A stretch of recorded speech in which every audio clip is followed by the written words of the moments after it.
Maka-charge ko.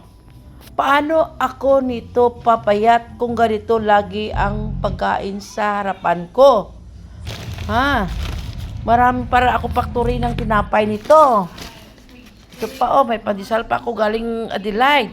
Ayan, may bread cup pa ako na galing Adelaide din. Ito galing Sydney to, galing sa kay dala ni Jules. Sa kanibigyan ni Charm. Paano yan ako papayat dito, Jules, kung ganito lagi pagkain sa harap ko? Jules? Paano yun, Jules? Ha? At saka maggulay. May gulay naman. Maggulay yan. Gulay is life tayo. Pang papabawi, no? Ito, papatawa. At saka may gulay din, oh. Sabi, ayan. Marguso, maraming balatong. At saka okra po, yan. Yan. Linggo yan, Jules.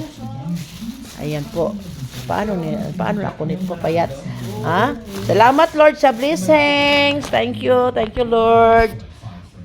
Ayaan natin, exercise ang katapat niyan.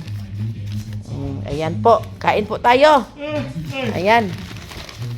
Ilagay natin to sa lagyan para makip sa fridge, no? Maka-charge ko. Ayan po, yun lang.